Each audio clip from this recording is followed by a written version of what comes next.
वही मूल समस्या है। आप पार्टी बना करके सारे हिंदुओं में बंटवारा कर दीजिए, कोई उसको देगा, कोई उसको देगा, कोई उसको देगा वोट, और होगा क्या उसके बाद?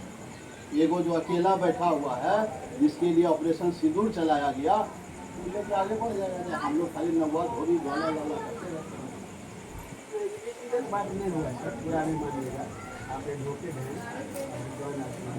हम व्यक्तिगत बात करना चाहते हैं, हम इंटेंशनली प्रतिशोधित बात करना नहीं चाहते हैं।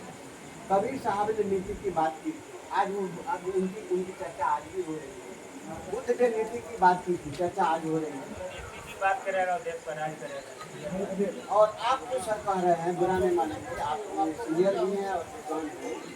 तो ये जो हमारी मानसिकता है इंटेंशनली और भावनात्मक परोसने का, ये भावनात्मक परोसने में हम दर्द चले गए, हम बर्बाद हो गए। एक बात सर। दूसरी बात, जिस व्यक्ति से हमारा नाराजगी है, हम देखते हैं कि हमारे जीवन में वो व्यक्ति क्या हमको कितना प्रभावित करता है। तो हमको प्रभावित नहीं, हमारा लाभ करता है। हमारा छोटा छोटा काम वही कर देता है हमारे साथ, हमारा खेती का काम वही कर देता है हमारे साथ, हम दूसरे क्षेत्र वही करता है। जो अपने को सुपरवेशन करता है वो हमारे किसी काम में आने वाला नहीं है। मेरा गाय को दूध नहीं दे देगा, मेरे फसल को एक बोझा घर पर नहीं ला देगा, हमारा हल नहीं जोत देगा, वो हमारा सुपरवेशन बना हुआ है। और जो हमारा काम करने वाला है उसके साथ हमको दिखा रहा है कि ये तुम्हारा दुश्मन है। ये भावनात्मक जो बातें हैं जिसके चलते ये गड़बड़ियाँ पैदा हुई है। यदि यही बात सही होता तो आप बताइए, अपने देश में 750 साल तक मुगलों ने राज किया। मुगलों के पहले क्या आता भैया, कि आप सब जानते हो, इतिहास सामने में है कि हमारी क्या परिस्थिति थी। हम हिंदुओं का या फिर वैसे कहने वाले थे कि हमारा थूक जमीन पर नहीं गिरेगा, इतने हम नाचीज थे। हम चलते हैं तो गंदगी न फैल जाए इसलिए झाड़ू बनाया जाता है। हम इतने नाचीज हैं कि हमारा आस्तंग यदि बड़ा हो गया तो ज़्यादा पेट लगेगा, छोटा हो गया तो छोटा पेट लगेगा।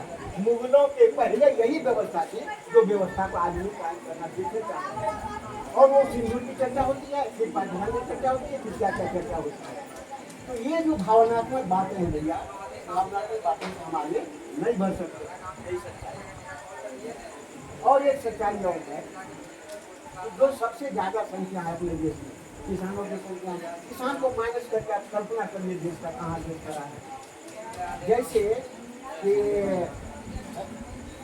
महाभारत में कृष्ण की चर्चा हटा दीजिए, माइनस कर दीजिए तो महाभारत।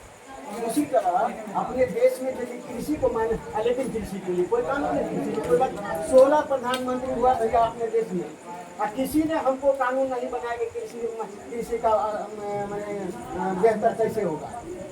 जबकि उद्योग नीति बना दिया, उद्योग करने वाले को फायदा आज हो रहा है। उससे बड़ा उद्योग तो हम करते हैं, उद्योग किसी 100 बीघा 500 बीघा में होगा।